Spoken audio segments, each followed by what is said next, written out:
Hello everyone, Mike Turner again, just showing you some more tips and tricks on how do you do the ADJ link console.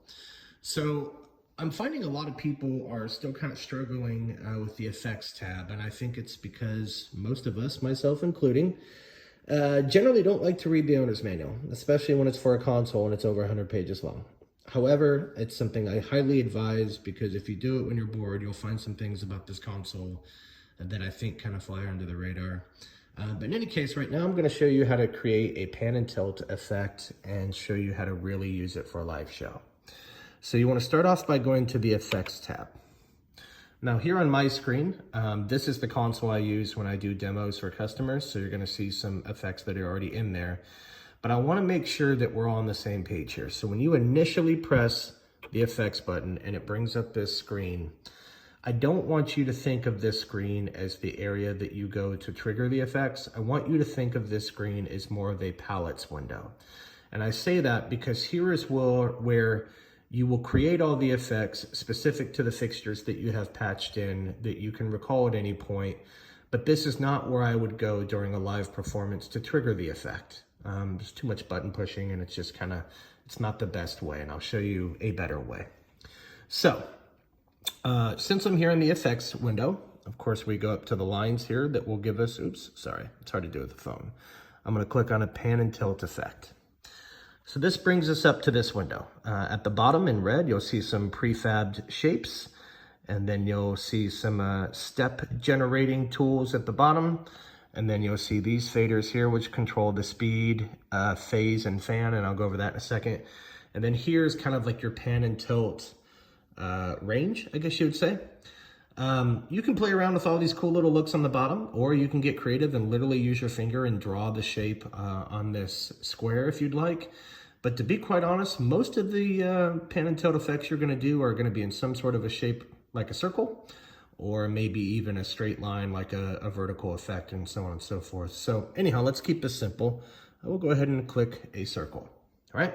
You'll see that it's centered. My light isn't doing anything yet. That's because I haven't clicked play. I'm going to go ahead and click play.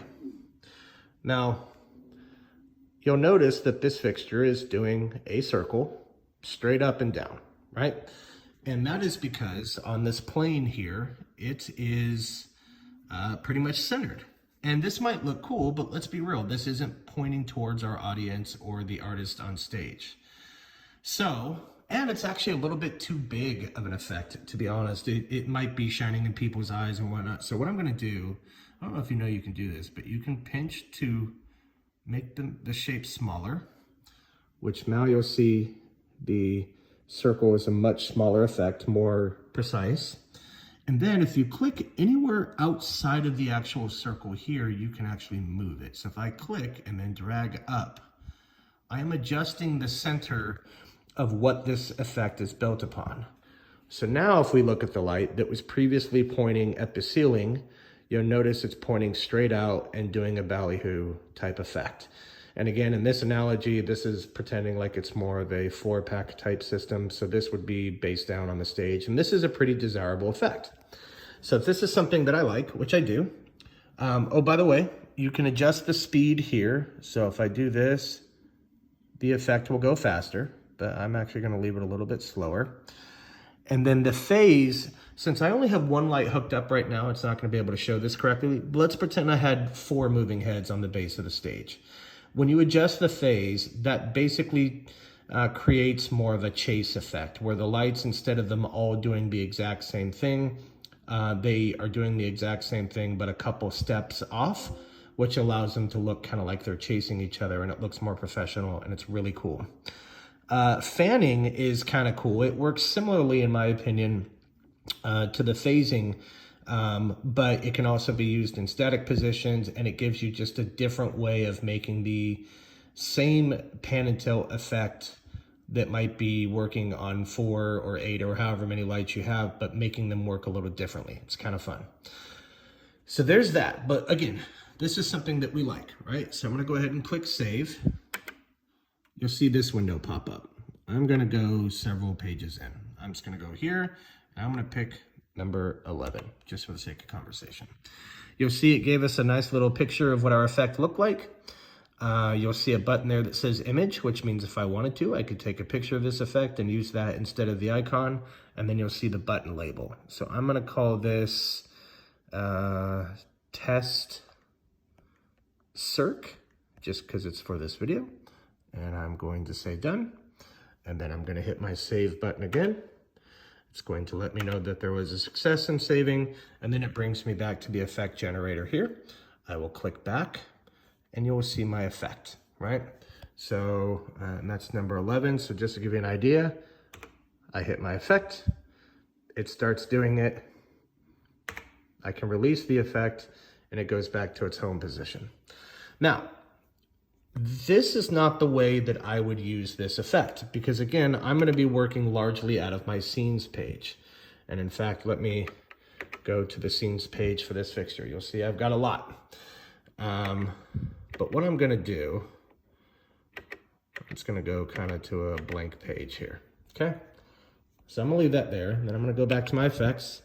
I'm going to trigger this effect, right? Because keep in mind, I'm in the effects page right here, my palettes, if you will. Then I'm going to click on scenes, and I'm going to click save.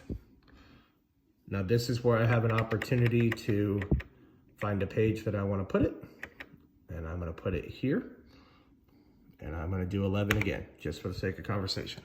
I can give it a color, so I'm going to do that blue, and I'm going to call it test circ again.